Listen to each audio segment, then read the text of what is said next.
వ్యక్తిగత అభిప్రాయం ధర్మం ఎప్పటికీ అవ్వలేదు. ఇంతకీ మనం వ్యక్తిగత అభిప్రాయాన్ని అనుసరిస్తున్నామా లేక ధర్మాన్ని పాటిస్తున్నామా? అసలు ధర్మం అంటే ఏంటి? ధర్మో రక్షతి రక్షితః అంటారు. ధర్మం మనకు ఏ విధంగా కాపాడుతుంది? చట్టానికి ధర్మానికి ఉన్న వ్యత్యాసం ఏంటి? రాముణ్ణి ధర్మానికి ప్రతీకగా ఎందుకు కొలుస్తాము అన్నది ఇప్పుడు మాట్లాడుకోబోతున్నాం.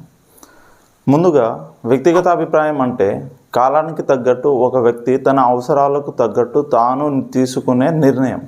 కానీ తను అనుసరించే ఆ నిర్ణయం తన చుట్టూ ఉన్న అన్ని ప్రాణులు అనుసరించే విధులకు ఆటంకపరచకుండా ఉండే నియమమే ధర్మం. ఉదాహరణకి, ఒక వ్యక్తి వ్యాపారం చేయాలి అనుకుంటున్నాడు. అప్పటి వరకే ఉద్యోగం చేసుకుంటూ సంపాదించిన 20 లక్షలను పెట్టుబడిగా పెట్టి మద్యం దుకాణం పెట్టాలి అనుకుంటున్నాడు. ఇక్కడ విషయం ఏంటి అంటే, వ్యాపారం చేయాలి అనుకుంటున్న వ్యక్తి వ్యక్తిగతంగా మంచివాడు, ఎలాంటి చెడు అలవాట్లు లేనివాడు, ఇంకా చట్టబద్ధంగానే వ్యాపారం చేయాలనుకుంటున్నాడు. ఇంతకీ మీరేమనుకుంటున్నారు? ఇతను చేసేది ధర్మమా అధర్మమా? కింద కామెంట్లో చెప్పండి. ఇక్కడ గమనిస్తే అతను వ్యక్తిగత అభిప్రాయాన్ని మాత్రమే పాటిస్తున్నాడు, కానీ ధర్మాన్ని కాదు. వ్యక్తిగత అభిప్రాయాన్ని అనుసరించేవాడు ఎప్పటికీ మూర్ఖుడు అవుతాడు, కానీ ధర్మాన్ని అనుసరించేవాడు అందరి దృష్టిలో దేవుడుగా మిగిలిపోతాడు. అలానే ఒక వ్యవస్థలో పనిచేయాల్సిన విధి విధానాలను జారీ చేసే ఉత్తర్వులను సర్క్యులర్స్ అంటారు. అలానే దేశంలోని ప్రజలు అందరూ అనుసరించాల్సిన విధి విధానాలను చట్టాలు అంటారు. ఉదాహరణకు, ఒక కంపెనీ విడుదల చేసిన సర్క్యులర్లో ఉదయం 10 నుంచి సాయంత్రం 6 దాకా పనిచేయాలి, నెలకి 2 రోజులు మాత్రమే సెలవు తీసుకోవాలి అని ఉన్నది అనుకుందాం. అదే కంపెనీలో దూర ప్రాంతంలో పనిచేస్తున్న ఆఫీస్లో ఒక ఉద్యోగి తన తండ్రి ఆరోగ్యం బాగలేదు, అత్యవసర పరిస్థితుల్లో హాస్పిటల్లో తన తండ్రి ఆరోగ్యం చూసుకోవాలి, దానికి 1 వారం రోజులు సెలవు కావాలి.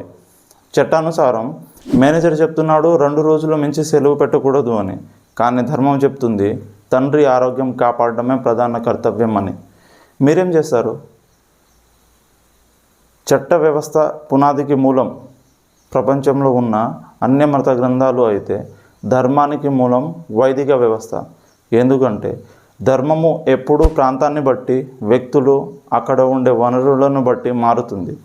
అది ప్రతి ప్రాంతానికి భిన్నంగా ఉంటుంది.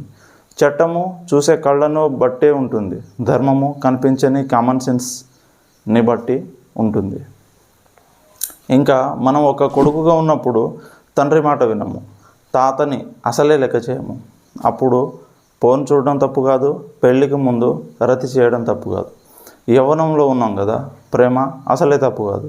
ఒక తండ్రి స్థానంలో వెళ్ళగానే మన కొడుకు మన మాట వినాలి, కానీ మనం మన తండ్రిని లెక్క చేయము. కానీ అదే తాత స్థానంలో వెళ్ళగానే మన కొడుకు మాట వినాలి, ఇంకా మన వాళ్ళు కూడా గౌరవించాలి. ఇక్కడ ఫోన్ చూడడం తప్పు, పెళ్ళికి ముందు రతి చేయడం తప్పు, యవ్వనంలో ప్రేమ తప్పు తప్పు తప్పు. ఇలా ఒకప్పుడు జన్మ హక్కు అని నమ్మిన నిజాలు మన వంతు వచ్చేసరికి ఎందుకు అబద్ధాలు అవుతున్నాయి? ఎందుకంటే మనం ధర్మాన్ని తెలుసుకోకుండా వ్యక్తిగత అభిప్రాయాన్నే ధర్మం అంటుకున్నాం కాబట్టి.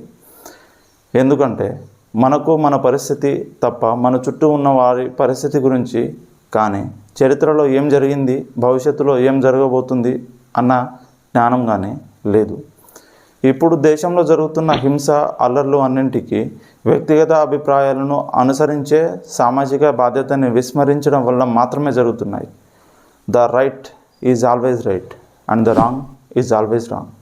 తప్పు ఎప్పుడు అయినా తప్పే, ఎవరు చేసినా తప్పే. ఒప్పు ఎప్పుడు అయినా ఒప్పే, ఎలా చేసినా ఒప్పే అని ఆయా సందర్భాల్లో అనుసరించిన నియమాల్ని కథల రూపంలో, కావ్యాల రూపంలో, పురాణాల రూపంలో అందించే ధర్మమే వైదిక విజ్ఞానం. ఇంకా చట్టము అధికారంలో ఉన్న ఒకరికి లేదా ఒక సంఘానికి అనుకూలంగా మాత్రమే నిర్మించే అవకాశం ఉన్నది. వ్యక్తిగత అభిప్రాయాలకి అధికారం ఇచ్చే అవకాశం చట్టానికి ఎక్కువ. కానీ ధర్మము నిరాధికారులైన అన్ని జీవుల కళ్యాణం కొరకు కూడా ఆలోచన చేస్తుంది. ధర్మం వ్యక్తిగత అభిప్రాయాలకు హద్దులు కలిగిస్తుంది. ఇప్పుడు అసలు నిజ జీవితంలో ధర్మం ఎక్కడ అవసరమవుతుంది అన్నది ఉదాహరణలతో చూద్దాం. ఫస్ట్, పండగ జరుగుతున్నదని మనం మన బంధువుల ఇంటికి వెళ్ళాము, కానీ అక్కడ జరగాల్సిన విధంగా కాకుండా సాంప్రదాయానికి భిన్నంగా జరుగుతున్నది అని మనకు స్పష్టమైన అవగాహన ఉన్నది. కానీ మన బంధువులు భిన్నమైనదే సరైనది అని నమ్ముతున్నారు. అప్పుడు మనం అనుసరించాల్సిన విధానమే ధర్మం.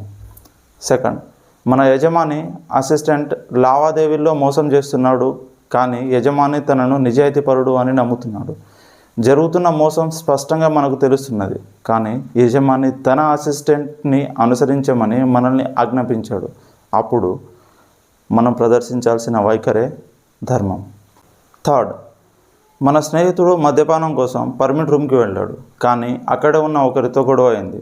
సహాయం కోసం మనకు ఫోన్ చేశాడు. మనం వెళ్ళి అతన్ని సమర్థించినట్టు అయితే మన స్నేహితుడు మద్యం తాగడాన్ని మనం పరోక్షంగా సమర్థిస్తున్నట్టే. మద్యపానం ఆరోగ్యానికి హానికరం కాబట్టి. లేదు, అసలే వెళ్ళకపోతే మన స్నేహానికి భంగం కలిగే ప్రమాదం ఉంది. ఇందులో దేనికి నష్టం కలగకుండా మనం అనుసరించాల్సిన నియమం ఏంటి? అదే ధర్మం. ఫోర్త్, మీ చేతిలో ఒక 20 లక్షల డబ్బు ఉన్నది. మీరు మీ భార్య కలిసి దాన్ని భవిష్యత్తుకు పెట్టుబడిగా పెట్టాలనుకుంటున్నారు. రియల్ ఎస్టేట్లో ఇన్వెస్ట్ చేస్తే ఇంకో 5 సంవత్సరాలకి 30 లక్షలు అవుతుంది అని మీ అభిప్రాయం. కానీ అదే 20 లక్షలు మ్యూచువల్ ఫండ్లో పెడితే 5 సంవత్సరాలలో 30 లక్షలు అవుతుందని మీ భార్య అభిప్రాయం. ఒకరికి ఒకరు మాట వినే పరిస్థితి కనిపిస్తలేదు. మరి గొడవ రాకుండా నిర్ణయం ఎలా తీసుకుంటారు? అలా అభిప్రాయ భేదాల ఘర్షణకు అడ్డుకట్ట వేయాలంటే ఇద్దరికి అవసరమైన తాయెత్తే ధర్మం. ఇలా నిత్య జీవితంలో జరిగే అన్ని విషయాల్లో ధర్మాన్ని తెలుసుకుని ఆచరణలో పెట్టిన వారినే ధర్మజ్ఞులు అంటారు. కానీ మన మనస్సాక్షి మనకు ధర్మాన్ని చెప్పాలి అంటే ముందు మన మనసు నిష్కల్మషంగా ఉండాలి. అందులో ఉన్న ఆలోచనలకు మనం సాక్షిభూతంగా మాత్రమే చూడాలి. ఇంకా కోరికకి భయానికి అతీతంగా ఉండాలి. అలానే లోకంలో ఎవరు ధర్మంగా ఉన్నారు, మనం మాత్రం ఉంటే ఉపయోగం ఏంటి అంటే పొరపాటే. ఎందుకంటే మనం చూసే లోకం మన మనసుకు కనిపించే ప్రతిబింబం మాత్రమే. ఉదాహరణకి నా జీవితంలో జరిగిన ఒక సంఘటన చెప్తాను. ఒకరోజు ఎండలు బాగా మండుతున్నాయి. నేను అలా బైక్ పైన రోడ్డుపై నుంచి వెళ్తున్నాను. ముందు నుంచి ఒక వ్యక్తి తన కూతుర్ని వెంటబెట్టుకొని తన బండిని తోసుకుంటూ వెళ్తున్నాడు. నేను పెట్రోల్ అయిపోయింది కావచ్చు బహుశా అని ఆపి నా బైక్ నుంచి పెట్రోల్ తీసి తనకు ఇచ్చి నేను వెళ్ళిపోయాను. 1-2 రోజులు గడిచాయి. ఒకరోజు నా తమ్ముడిని బస్ ఎక్కించడానికి బైక్ పైన తీసుకొని వేరే ఊళ్ళకి వెళుతున్నాను. అది ఘాట్ రోడ్డు కావడంతో పెట్రోల్ అయిపోయింది. అలానే అందాల్సిన బస్సుకు కూడా టైం దగ్గర పడుతుంది. ఏం చేయాలో తెలియక ముందు నుంచి వస్తున్న ఒక బైకుని ఆపి పెట్రోల్ తీసి ఇమ్మని చెప్పాను. అడిగిన మరుక్షణంలో వాళ్ళు పెట్రోల్ తీసి ఇచ్చారు. కానీ విచిత్రం ఏంటంటే వాళ్ళు పెట్రోల్ నాకు ఇవ్వగా వాళ్ళ బైక్లో ట్యాంక్ ఖాళీ అయిపోయింది. ఎందుకంటే వాళ్ళ దగ్గర కూడా పెట్రోల్ చాలా తక్కువగా ఉంది. ఇక్కడ నేను ఏదో గ్రేట్ అని చెప్పడానికి కాదు. ఇందులో మనం గమనిస్తే ఒకరికి ఇచ్చే స్వభావం నాకు ఉండడం వల్ల నేను ఇంకొకరి నుంచి అడిగే సాహసం చేశాను. అదే నాకే సహాయం చేసే గుణం లేదు అనుకుంటే అడిగే ధైర్యం నాకు వచ్చి ఉండేది కాదు. చాలా ఇబ్బందులు పడేవాడిని. ఎందుకంటే everything is recorded in the book of కర్మ. దానికి ధర్మం తోడు అయితే దాని శక్తి అంతా ఇంత కాదు. అందుకనే ఆ ధర్మం ఏదో ముందు మనతోనే మొదలు పెడతాము, ఆచరించి అందరికీ ఆదర్శంగా చూపిద్దాము. ఇంకా ధర్మో రక్షతి రక్షితః. నిజ జీవితంలో ధర్మాన్ని మనం ఎలా రక్షించాలి? కర్మని రక్షించే రక్ష ధర్మం ఎలా అవుతుంది చూద్దాం. ఉదాహరణకు మనం కర్మ కాలిపోయింది అని అనుకున్న విషయాలు డబ్బు విషయంలో ఒకరికి అప్పు ఇవ్వకుండా ఉండేది కావచ్చు అని, ఒకరిని నమ్మి మోసపోయిన విషయంలో అనవసరంగా నమ్మాను అని, ఆ రోజు నా కర్మ కాలిపోయింది అని, ఇంకా వివాహ విషయంలో తనను అనవసరంగా పెళ్లి చేసుకున్నాను అని, లేక ఉద్యోగ విషయంలో ఈ ఉద్యోగానికి కర్మకాలి వచ్చాను అని రకరకాలుగా ఫిర్యాదులు చేస్తుంటాము. కర్మ అనేది మన మెడకి తగిలిన ఉరితాడు లాంటిది. అది మంచి కర్మ అయినా లేక చెడు కర్మ అయినా ఎంతలా విడిపించుకోవడానికి ప్రయత్నిస్తే అంతలా బిగుసుకుపోతుంది. బిగించడం ఎక్కువ అయితే ప్రాణానికి నష్టం కూడా ఏర్పడుతుంది.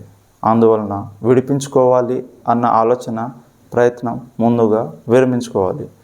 అప్పటికే ముడిపడిన తాడు అంటే జరిగిన నష్టాలను ఎలా పూడ్చాలి, ఏ సందర్భంలో ఏ విధంగా వ్యవహరించాలి అన్నది తెలుసుకోవడం. అంటే కర్మని ఎదుర్కొనే ధైర్యం ఒక ధర్మం మాత్రమే ఇవ్వగలదు. అందుకనే ధర్మో రక్షితి రక్షిత అంటారు. దీనికి ఉదాహరణే రాముని జీవితం. ఎందుకంటే అమ్మ నువ్వెందుకు వరాలు అడిగావు అని కానీ, సీత నువ్వెందుకు మాయలేడి అడిగావు అని కానీ, లక్ష్మణ నువ్వెందుకు సీతని ఒంటరిగా వదిలేసి వచ్చావు అని కానీ ఎప్పుడూ అడగలేదు, ఎవరిని విమర్శించలేదు. ఎందుకంటే రామునికి తెలుసు ధర్మాన్ని నిర్వర్తించడమే తన బాధ్యత, అదే తన కర్తవ్యం అని. అసలు ఏ ఏ సందర్భాల్లో ఎలా అన్నది చెప్పుకోబోయే రామాయణం సిరీస్లో మాట్లాడుకుందాం. అలానే మనమందరం సమాజం పాడైపోయింది అని చాలా బాధపడతాము, కానీ ఒక్క మంచి విషయాన్ని షేర్ చేయడానికి మాత్రం వెనకడుగు వేస్తుంటాము. ధర్మం మనతోనే ఆగిపోతే సమాజం ఎలా బాగుపడుతుంది? యూట్యూబ్కి అర్థమయ్యే భాష ఒక్కటే. ఎంతమంది లైక్ చేశారు, ఎంతమంది షేర్ చేశారు, ఎంతమంది కామెంట్ చేశారు అని. అందుకని దయచేసి మీ సహాయం అందించండి, ధర్మాన్ని కాపాడండి.